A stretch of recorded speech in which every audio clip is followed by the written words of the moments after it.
Hello दोस्तों, तो चलिए आप लोगों को फिर से एक न्यू वीडियो में स्वागत है। आज हम लोग पढ़ने वाले हैं आप लोगों के जो क्लास 9 के स्टूडेंट है, जो भी क्लास 9 के छात्र हैं, उनके जो हिस्ट्री चैप्टर है, जो सोशल साइंस सब्जेक्ट में हिस्ट्री चैप्टर है, उसका चैप्टर नंबर 1 करेंगे, जिसका नाम है फ्रांसीसी क्रांति। ठीक है, फ्रांसीसी क्रांति के बारे में पढ़ेंगे कि हिस्ट्री में जो दिया हुआ फ्रांसीसी क्रांति, इसके बारे में डिटेल में पढ़ेंगे। तो इसमें हम लोग लेक्चर बाय लेक्चर करके सीरियल बाय सीरियल आप लोगों को फ्रांसीसी क्रांति के बारे में मतलब वीडियो इसमें टॉपिक वाइज टॉपिक मतलब वीडियो में विस्तार से बताएंगे आप लोगों को। ठीक है, तो हम लोग ना क्लास 9 का जितने भी आप लोग स्टूडेंट हैं, जितने भी छात्र हैं, इस चैप्टर को विस्तार से सुनिएगा और विस्तार से देखिएगा। इसमें आप लोगों को ऑब्जेक्टिव क्वेश्चन भी कराएंगे और रिवीजन भी कराएंगे। ठीक है, तो फ्रांसीसी क्रांति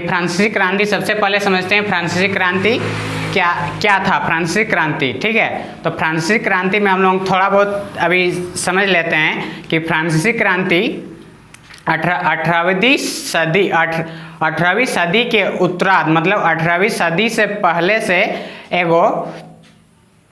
एगो राष्ट्र था जिसका नाम था फ्रांस। ठीक है, 18वीं सदी से पहले एगो राष्ट्र था जिसका नाम था फ्रांस। तो फ्रांस की राजधानी था पेरिस। ठीक है, तो वो राष्ट्र में कैसे करके क्रांति हुआ, उसके बारे में हम लोग पढ़ेंगे कि ऐसे किसी भी राष्ट्र पे ऐसे तो क्रांति नहीं उठता है। क्रांति मतलब बहुत बड़ा बदलाव। ठीक है, क्रांति होता है मतलब बहुत बड़ा बदलाव उसमें हो जाता है। ठीक है, तो उस राष्ट्र के लोग कैसे करके इतना बड़ा बदलाव किए, इतना बड़ा क्रांति खड़ा किए, उसके बारे में हम लोग डिटेल में पढ़ेंगे। आप लोगों का क्लास 9 का चैप्टर नंबर 1 फ्रांसीसी क्रांति, जो फ्रांसीसी क्रांति है, इसमें पढ़ेंगे कि एगो वंश होता है बुर्बो राजवंश होता है। ठीक है, तो उसका एक राजा होता है जिसका नाम होता है लुई 16। तो उस राजवंश में सब कोई लुई 16, ठीक है, तो लुई 16 जो नाम पड़ा वो लोगों का राजा का मतलब क्या बोलेंगे, उस राजा का 16वां राजा था। ठीक है, लुई 16 ओलोंग का राजवंश में ऐसा नाम था कि सबका मतलब लुई नाम था। ठीक है, लुई 1, लुई 2, लुई 3 करके लुई 16 तक नाम था। तो ये जो राजा था, जिस वक्त क्रांति हुआ, फ्रांसीसी क्रांति जिस वक्त हुआ, उस टाइम वो राजा था लुई 16। ठीक है, लुई 16 के समय ये क्रांति हुआ। तो वो जो ओलोंग का बुर्बो राजवंश था, वो 20 साल की उम्र में जब राजा बनता है, तब देखता है कि उसके राज दरबार में धन संपत्ति कुछ होता ही नहीं है। उसके पहले वाले जो उनके पिता के पिता दादा परदादा थे, वो सब खत्म कर चुके थे। ठीक है, तो उस टाइम ऐसे घटना हुआ कि वो राजा पूरा कर्ज में चला गया। ठीक है, 2 अरब लिरवे का कर्ज था। ठीक है, 2 अरब लिरवे। अब लिरवे मतलब होता है कि हम लोग का जैसे इंडिया, हम लोग का भारत का जैसे कि करेंसी क्या है, रुपया है, तो लिरवे ओलों का फ्रांस का करेंसी था उस टाइम पे। ठीक है, 18वीं सदी में तो लिरवे था, तो 2 अरब लिरवे का कर्ज था उस राजा का। ठीक है, तो वहाँ पर फ्रांस का राष्ट्र जो था, वहाँ पर समाज 3 वर्गों में बंटा हुआ था। ठीक है, जिसे स्टेट बोलते हैं। ठीक है, जिसे स्टेट बोलते हैं, और स्टेट 3 वर्ग में बंटा हुआ था, प्रथम स्टेट, द्वितीय स्टेट, तृतीय स्टेट। ठीक है, ओलों का सरकार, ओलों का जो राजा था, ओलों का पहले से वो मतलब बंटा हुआ था 3 स्टेट में, और तीनों स्टेट में ओलों का हुआ ये था कि जो पहले स्टेट थे, उसमें पहले स्टेट में ओलों का जो पादरी वर्ग कहा जाता है, पहला स्टेट में पादरी वर्ग आते हैं, जिसमें कि वो लोग, जिसमें चर्च लोग आते हैं। चर्च कौन लोग? जो ईसाई धर्म को मानते हैं, जो क्रिश्चियन लोग होते हैं ईसाई धर्म को। ठीक है, तो प्रथम स्टेट में चर्च लोग आते हैं। ठीक है, पादरी वर्ग के, और सेकंड द्वितीय स्टेट में कुलीन वर्ग आते हैं। कुलीन वर्ग जिसमें जो अमीर लोग होते हैं। ठीक है, जिसमें राजा महाराजा भी आते हैं उसमें, और कुलीन वर्ग के होते हैं जो ज़्यादा सबसे अमीर होते हैं। ठीक है, जिसके पास ज़्यादा धन दौलत पैसा होता है, वो दूसरे स्टेट में। और तीसरा स्टेट आता है, उसमें आता है कि जो छोटे कास्ट के थे, जैसे कि छोटे मजदूर हुआ, किसान हुआ, कारीगर हुआ, उसमें कुछ बड़े व्यवसाय भी आते हैं, वकील लोग भी आते हैं। ठीक है, कारीगर हुआ, भूमिहीन किसान हुआ। ठीक है, तो वो लोग आते हैं किसमें? तृतीय स्टेट में। ठीक है, और स्टेट किसे कहते हैं? जो ये राष्ट्र है फ्रांस राष्ट्र, ओलों का जो समाज था, तीन स्टेट में बांटा गया था। प्रथम स्टेट में था, पहला स्टेट में पादरी वर्ग जो चर्च लोग थे, और सेकंड स्टेज में थे कुलीन वर्ग जो दूसरे स्टेट में थे, और तृतीय स्टेट में जो छोटे किसान मजदूर लोग थे। ठीक है, तो उन लोगों का ऐसा हुआ था कि राजा जब 2 अरब लिरवे के कर्ज में था, तो उस टाइम ऐसा हुआ था कि जो ब्रिटिश सरकार था वो अमेरिका पे कब्जा किया था। ठीक है, जैसे हम लोग का इंडिया में जैसे कौन कब्जा किया था, अंग्रेज लोग आए थे कब्जा किए, तो उस टाइम ब्रिटिश अमेरिका में कब्जा किया था। ठीक है, और उस टाइम इससे पहले वाला राजा के समय जो लुई 16 के समय ओलोंग से जो पहले राजा थे ओलोंग भी अमेरिका पे राज कर रहे थे। ठीक है, तो उस टाइम हुआ ये कि जो ब्रिटिश सरकार थे, जो ब्रिटिश लोग मतलब ब्रिटिश सरकार वो फ्रांस राष्ट्र के राजा को हरा कर निकाल दिए थे। ठीक है, अमेरिका से।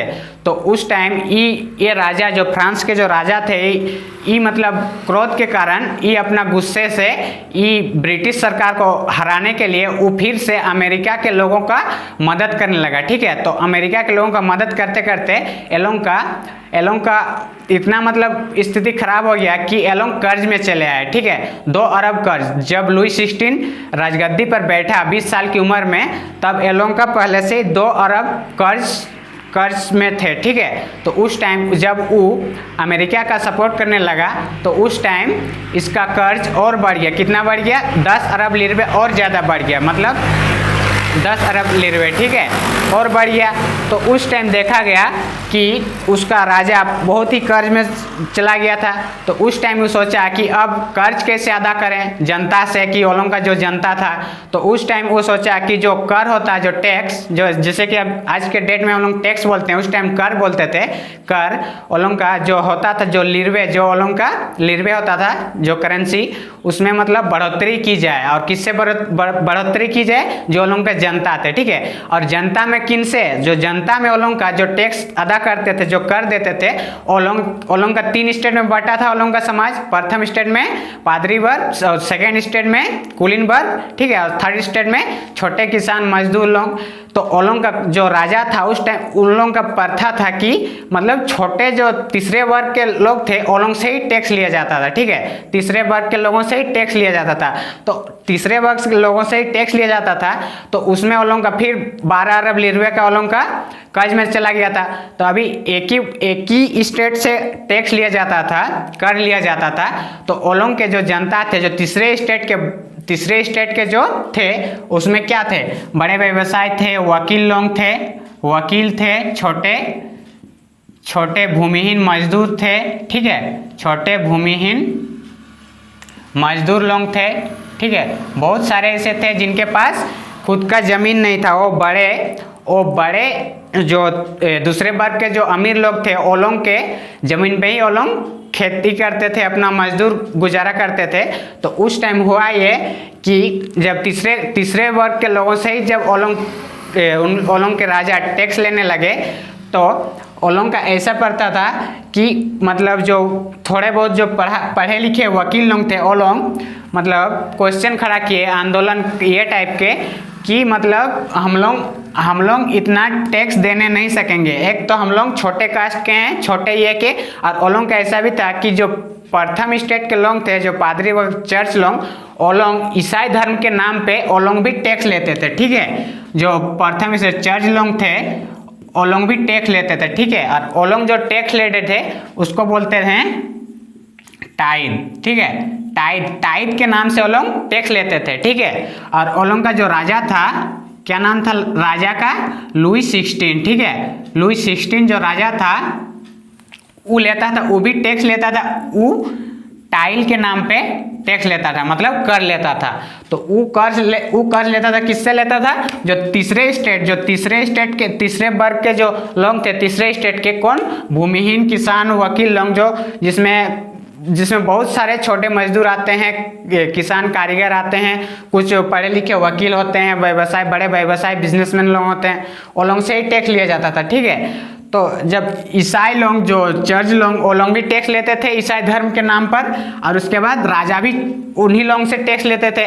तो उस टाइम ऐसा हुआ कि वो लोग जो तीसरे वर्ग के लोग थे वो लोग का गुस्सा इतना बवाल हो गया, इतना गुस्से से कि मतलब हम ही लोग टैक्स क्यों दें। और ऊपर से जो अमीर लोग थे वो लोग जो खाने की वो लोग का क्या बोलते हैं उस टाइम वो लोग का पावरोटी होता है, उसमें भी वो लोग अपना मतलब जो कीमत था उस पर बढ़ोतरी कर दिया कीमत पे, ठीक है। तो छोटे जो किसान लोग थे वो लोग टैक्स तो देते ही थे। 2 अरब लिरवे में वो लोग का राजा कर्ज में था। उसके बाद जब अमेरिका का सपोर्ट करने लगा उस टाइम तो और वो लोगों को बहुत सारा सपोर्ट करने लगा, तो और 10 अरब का कर्ज लग गया।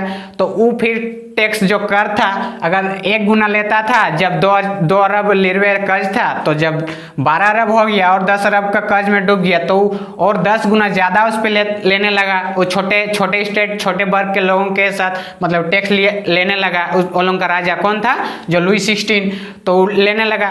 फिर ये लोगों का इतना मतलब इतना गरीबी से गुजरना पड़ा कि ये लोगों को खाने के लिए एक टाइम का खाने के लिए भी मतलब 3 दिन 4 दिन का मजदूर करना पड़ता था, ठीक है, 3 दिन 4 दिन का। तो ये लोगों का इतना आर्थिक स्थिति इतना खराब हो गया कि ये लोगों को आंदोलन खड़ा करना पड़ा। ये लोगों को मतलब जो वकील लोग थे कुछ पढ़े लिखे थे वो लोग क्वेश्चन खड़ा किए कि कोई भी राष्ट्र हो उसमें समानता होना चाहिए, ठीक है।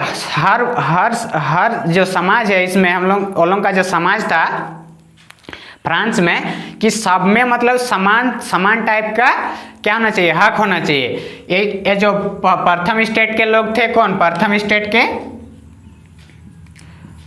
स्टेट हो या फिर द्वितीय स्टेट हो, द्वितीय स्टेट हो या फिर तृतीय स्टेट हो, तृतीय स्टेट हो, ठीक है। जो तृतीय स्टेट हो मतलब तीनों से क्या, तीनों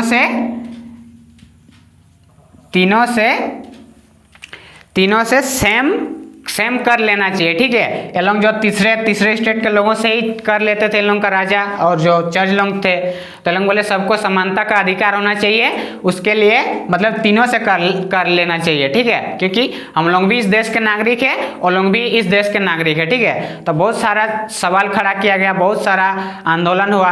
तो उसके बारे में हम लोग पढ़ेंगे कि ऐसा क्या हुआ कि जो 18वीं सदी में लुई 16 के शासनकाल में फ्रांसीसी क्रांति की मतलब इतना बड़ा क्रांति हुआ कि ये जो है 18वीं सदी के उत्तर फ्रांसीसी क्रांति की शुरुआत कैसे हुई, फ्रांस में राजतंत्र उन्मूलन और गणतंत्र की स्थापना कैसे हुई, क्या महिलाओं के लिए भी क्रांति हुई, क्या महिलाओं के लिए भी क्रांति हुई, दास प्रथा का उन्मूलन कैसे हुआ, क्रांति और रोजाना की जिंदगी, इसके बारे में हम लोग पढ़ेंगे डिटेल में, ठीक है।